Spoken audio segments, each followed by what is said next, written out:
Peter Pan and Captain Hook. It was the best time of day. The lamps were lighted in the bedroom. Wendy sat by the fire.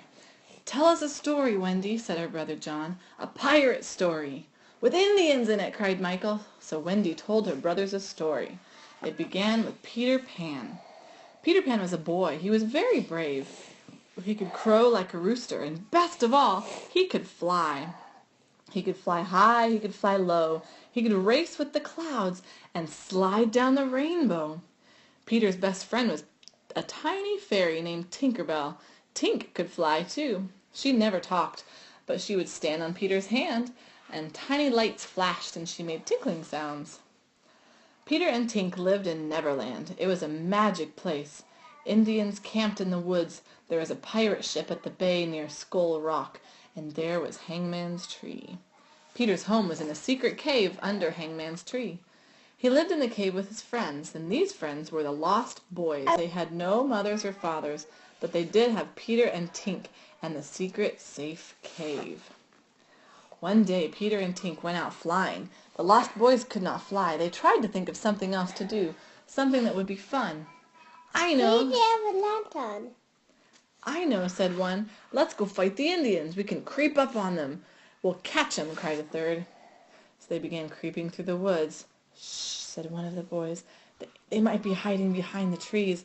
Well, they were not behind the trees. They were in the trees. The Indians leaped out and caught the Lost Boys. "Help, Peter!" shouted the boys. "Tinker Bell, save us!"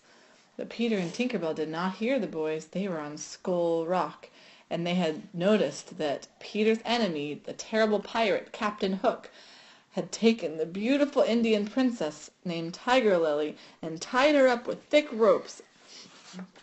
Suddenly there was a loud tick-tock, tick-tock. It came from a crocodile swimming near the boat. Captain Hook jumped out of the boat and he climbed onto a rock. "That crocodile follows me everywhere," he said. "He wants to eat me." "Lucky for you he swallowed that clock," said Smee. "The tick-tock always tells you when he's near." "Tell me where Peter Pan lives," said Hook. "You will never leave Skull Island," he said to Tiger Lily. "You codfish!" shouted Peter. Flying down, he pulled Smee's cap over his eyes and flew down and grabbed Tiger Lily and carried her away. Well, Peter flew with Tiger Lily to the Indian camp. The Lost Boys were there, and Are these the Indians? The Lost Boys were there, and they were still tied up. Tiger Lily's father was at the camp. "You saved Tiger Lily," he said. "Because of that, we'll let your friends go." But where was Tinker Bell? Tink had stayed at Skull Rock. She was watching Captain Hook swim away from the tick-tocking crocodile. Suddenly Mr. Smee popped his cap over Tink. She stopped laughing. "Cheer up, Captain. We have lost Tiger Lily, but we have something better. Tinker Bell." Well, Peter Pan and the Lost Boys suddenly started looking for Tinker Bell, and they looked everywhere, and they couldn't find her. Michael pulled at Wendy's hand. "What happened to Tinker Bell?" he asked. "What did Captain Hook do with her?" "He took her to the pirate ship," said Wendy. "And what then?" Well, Captain Hook and Smee plotted a terrible plot, and they put Tinker Bell in a lantern outside the ship's captain, and there she stayed, calling for help. But Peter Pan flew over Neverland and saw Tinker Bell flashing on the pirate ship. Quickly he went to Hangman's Tree. "We have to save Tinker Bell," he said to the Lost Boys. So quietly the boys swam up to the pirate ship and got onto the deck. Peter Pan flew to the top. "Hook, you're a codfish!" he crowed. The pirates rushed out onto the deck. "It's Pan! Fire the cannon!"